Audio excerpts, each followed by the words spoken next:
Halo Sobat Tren, kembali lagi di channel yang menghadirkan informasi singkat, padat, penuh manfaat. Untuk kegiatan saya sore hari ini, saya ingin melakukan pengapuran untuk tanaman merica dan tanaman durian saya. Mengapa saya melakukan pengapuran?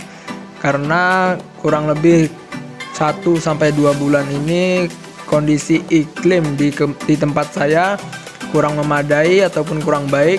Mengapa saya mengatakan seperti itu? Di saat siang hari cuaca terasa sangat panas, kemudian di saat malam tiba cuaca berubah menjadi dingin, kemudian yang biasanya itu diiringi dengan turunnya hujan. Berdasarkan pengamatan saya, jika hal ini terus terjadi berulang-ulang akan memiliki dampak negatif untuk kebun kita nantinya. Untuk itu salah satu upaya yang saya lakukan untuk mencegahnya yakni dengan melakukan pengapuran. Dan apa tujuan saya untuk melakukan pengapuran dan bagaimana cara saya melakukan pengapuran? Untuk itu sebelum kita lanjut, buat sobat tren yang belum subscribe, buruan subscribe. Dan buat sobat tren yang menyukai video ini, kalian boleh like video ini. Dan buat kalian yang berasa video ini bermanfaat untuk orang lain, kalian boleh bagikan video ini untuk tetangga ataupun kerabat kalian. Untuk itu kita lanjut aja videonya. Ya, seperti yang sobat tren ketahui, salah satu bahan utama untuk pengapuran biasanya itu terdapat di dalam pupuk dolomit. Untuk mereknya sendiri saya menggunakan merek ADS dengan kandungan kalsium oksidanya terdapat 28-30% dan magnesium oksidanya kurang lebih 18-22%. Kemudian kalsium karbonatnya kurang lebih 52%. Kemudian aluminium oksidanya dan besi kurang lebih kurang jelas ya sobat tren, mohon maaf. Dengan kadar air kurang lebih 1% dengan tingkat kehalusan yakni 100 mesh. Sebelumnya di sini saya tidak bermaksud untuk berjualan ataupun mempromosikan produk ini sobat tren. Sobat tren bisa menggunakan pupuk dolomit dengan merek lain yang dijual di pasaran ataupun yang dijual di toko pertanian sekitar rumah sobat tren.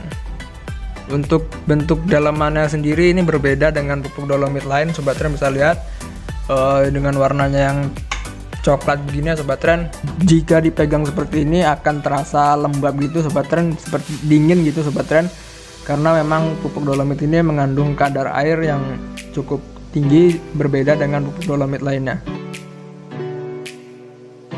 Dan ini adalah salah satu tanaman yang sudah dilakukan pemberian pupuk dolomit ataupun pengapuran. Sobat tren bisa lihat di tadi siang cuaca sangat panas, namun sobat tren bisa lihat pupuk dolomit ini seperti basah ataupun seperti terkena hujan. Memang kemarin sempat hujan, namun siang harinya cuaca sangat panas. Seharusnya kapur ini seharusnya menjadi debu, namun tidak. Sobat tren bisa lihat dia langsung menyatu dengan tanah. Menurut saya ini salah satu keunggulannya, karena harapannya dengan kandungan kadar air yang cukup tinggi ini nantinya tanaman akan lebih cepat lagi menyerap unsur hara yang terdapat di dalam pupuk kapur dolomit ini. Sobat tren bisa lihat ini adalah tanaman merica saya, dan ini adalah kapurnya. Mungkin nggak nampak ya sobat tren, kurang jelas karena efek kamera. Nah ini sobat tren bisa lihat seperti menyatu begitu ya sobat tren. Dan merica kita ini sudah mulai berbunga. Nah ini adalah kapurnya sobat tren. Sobat tren bisa lihat seperti sudah menyatu, padahal ini baru ditabur kemarin ataupun 2 hari yang lalu sobat tren. Mengapa saya melakukan pengapuran pada tanaman saya? Karena salah satu tanaman saya itu sudah terindikasi menunjukkan bahwa sudah memiliki tanda-tanda kekurangan ataupun memiliki pH yang kurang baik. Salah satunya itu seperti gambar ini. Ini merupakan tanaman durian saya, dimana sudah terdapat bintik-bintik kuning pada permukaan daunnya. Hal ini menunjukkan bahwa si tanaman durian kita ini memiliki pH yang rendah.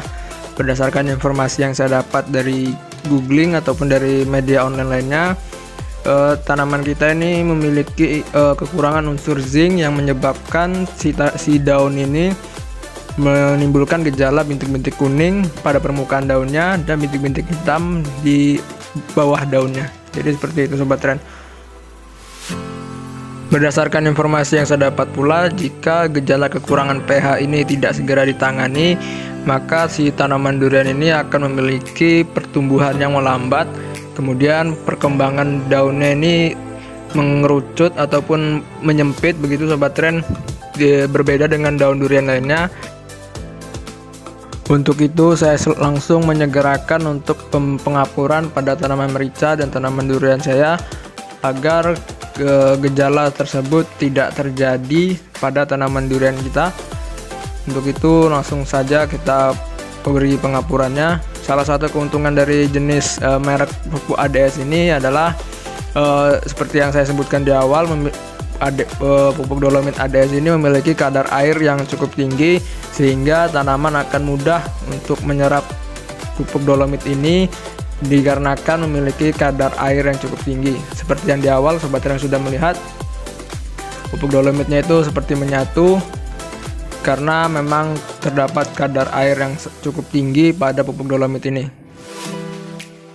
Idealnya sebuah lahan harus memiliki pH kisaran 6-8 dalam skala 0-14. Jadi sebuah tanah dikatakan masam jika memiliki pH ataupun tingkat keasaman 0-5. Kemudian jika sebuah tanah itu dikatakan basah jika memiliki pH 9-14. Untuk mengetahuinya sobat tren bisa menggunakan alat pH meter ataupun menggunakan kertas lakmus. Jadi begitu ya sobat tren. Jika sebuah tanah memiliki pH terlalu masam itu kurang baik karena di dalam tanah tersebut minimnya unsur hara dan sebuah tanaman akan mudah keracunan oleh unsur logam. Berbeda dengan tanaman yang memiliki kadar pH yang basah, di dalam tanah itu mengandung unsur hara dan mikroorganisme, namun jumlahnya sangat sedikit. Untuk itu idealnya sebuah tanaman harus memiliki pH yang netral, tidak terlalu masam dan tidak terlalu basah. Jadi begitu ya sobat tren ya. Untuk waktu penaburannya lebih baik dilakukan kisaran pagi dan sore hari ya sobat tren. Karena kalau dikhawatirkan kalau di siang hari, jika pupuk dolomit sobat tren memiliki kadar air yang sangat-sangat sedikit, dikhawatirkan pupuk dolomit ini akan langsung menjadi debu, kemudian terkena angin, kemudian dolomitnya itu terbawa angin sehingga berkuranglah dosis dolomitnya per tanaman itu. Untuk itu lebih baiknya ditaburkan pada pagi dan sore hari ya sobat tren.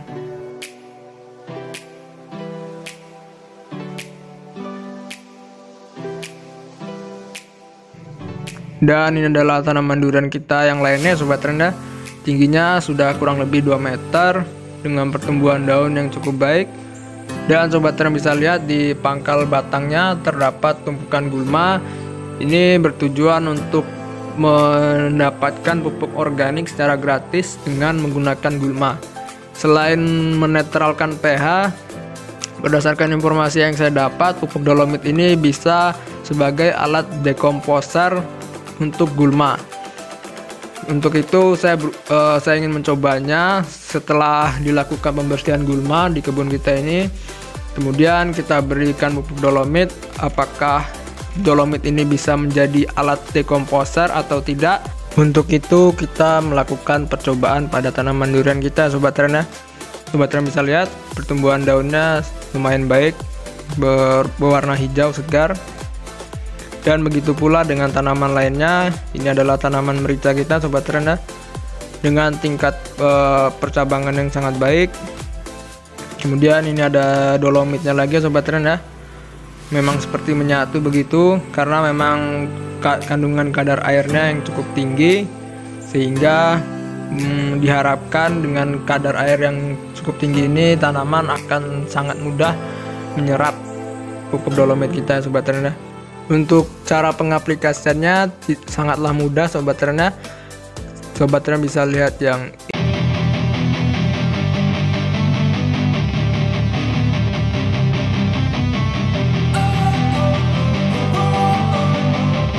tes penaburan pupuk dolomitnya sobat tren ya. Untuk dosisnya sendiri menurut saya tidak ada dosis khusus karena berbeda pH, berbeda pula dosis pupuk dolomit yang dibutuhkan. Jadi begitu Sobat Tren ya. Sobat Tren untuk mengetahui tingkat pH, Sobat Tren bisa mengukurnya menggunakan pH meter ataupun menggunakan kertas lakmus. Untuk cara penaburannya sendiri, Sobat Tren bisa lihat hanya mengelilingi batang, kemudian ditaburi secara merata.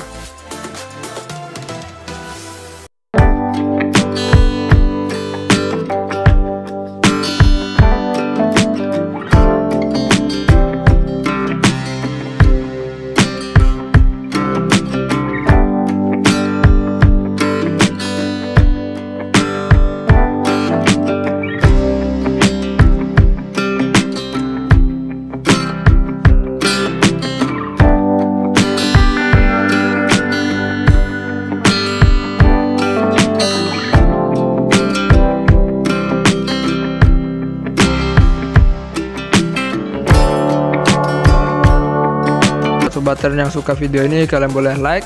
Kemudian jika Sobat Tren ingin mendapatkan informasi seputar dunia pertanian, kalian boleh subscribe, kemudian aktifkan notifikasi loncengnya. Dan buat Sobat Tren yang merasa video ini bermanfaat, Sobat Tren bisa bagikan video ini ke tetangga Sobat Tren ataupun ke kerabat Sobat Tren supaya kita berbagi ilmu, kemudian kita sama-sama belajar di sini. Oke, sekian dulu, semoga bermanfaat. Terima kasih.